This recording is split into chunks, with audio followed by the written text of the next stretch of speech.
Hi, everyone. Thank you for joining.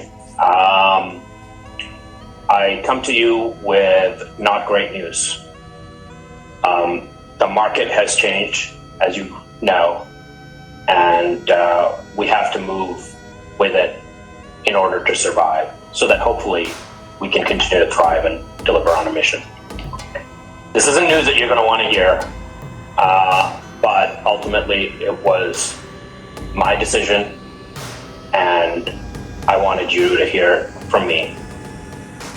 It's been a really, really challenging decision to make. This is the second time in my career I'm doing this, and I do not want to do this. The last time I did it, I cried. This time I hope to be stronger. But we are laying off about 15% of the company for a number of reasons. The market, efficiency, and performances, and productivity.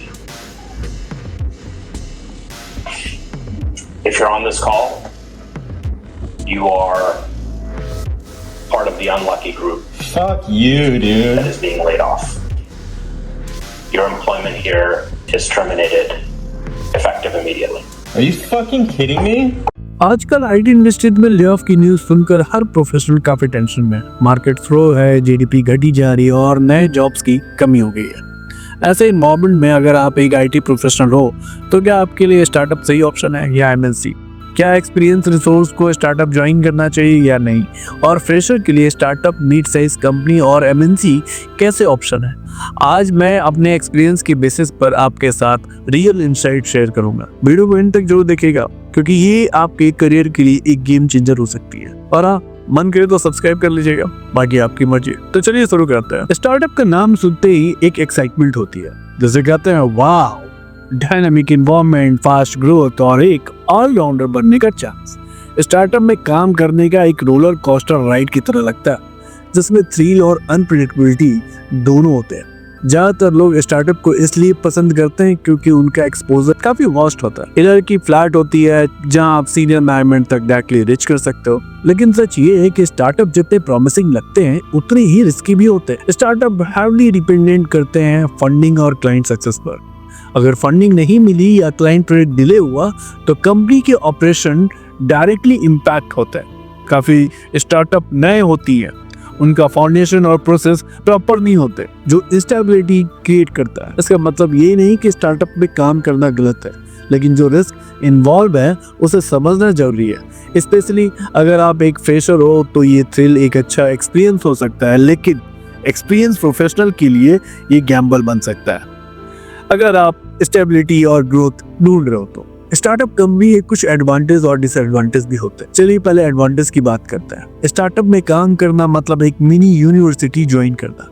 यहाँ एक coder, कभी tester, कभी designer, कभी project manager, कभी business analyst एक दिन में न जाने क्या क्या रोल प्ले कर सकता है। .NET पे काम कर रहा हो तो अगले दिन उसे AngularJS पे काम करने को मिलेगा, या जावा पे बोल दिया जाएगा, या WPF या Silverlight या MVC जैसे मॉड्यूल पे स्विच करना पड़ सकता है। ये एक्सपोजर आपके टेक्निकल स्किल्स को ग्रो करने का चांस देता है। आपके नए टूल्स और फ्रेमवर्क एक्सप्लोर करने को मिलता है, जो एमएनसी में पॉसिबल नहीं होता। फ्रेशर के लिए एक गोल्डन अपॉर्चुनिटी होती है अपने कंफर्ट जोन के बाहर निकलने की, लेकिन इसका एक डाउन साइड ये भी है कि ये स्पीड सस्टेनेबल नहीं होती। बहुत लोग बर्नआउट का एक्सपीरियंस करते हैं।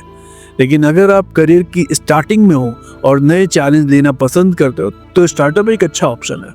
नेक्स्ट बात करता है direct access to leadership. Startup का एक बड़ा एडवांटेज है कि आपको डायरेक्ट एक्सेस मिलता है फाउंडर और सीनियर मैनेजमेंट तक।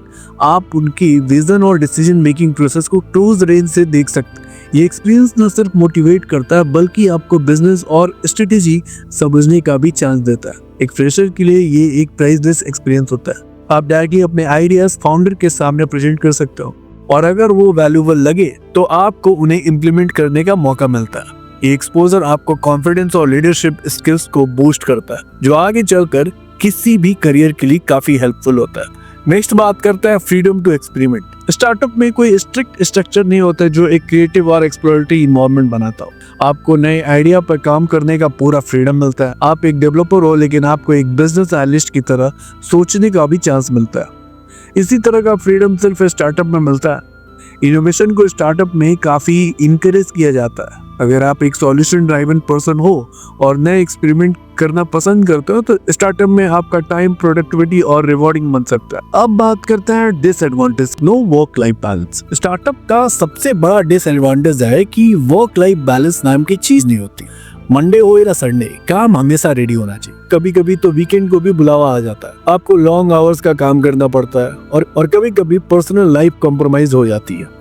ये चीजें एक्सपीरियंस प्रोफेशनल के लिए फ्रस्ट्रेटिंग हो सकती है और इवन फ्रेशर्स के लिए लॉन्ग टर्म में स्ट्रेसफुल हो जाता है। Unstable job security. स्टार्टअप की जॉब सिक्योरिटी हैवली फंडिंग पे डिपेंड करती है। अगर क्लाइंट का पेमेंट डिले हुआ या प्रोजेक्ट कैंसिल हुआ तो सबसे पहले एक्सपीरियंस और हाई सैलरी एम्प्लॉय को निकाल दिया जाता है। स्टार्टअप के सर्वाइवल एक 3 लाइन पे होता है और अगर फंडिंग नहीं मिली तो पूरी टीम एक ही बार में इम्पैक्ट हो सकती है। Startup proper offer letter, PF deduction और सैलरी स्लिप नहीं देते। ये चीजें आपको एमएनसी स्विच करने के टाइम पे प्रॉब्लम दे सकती है।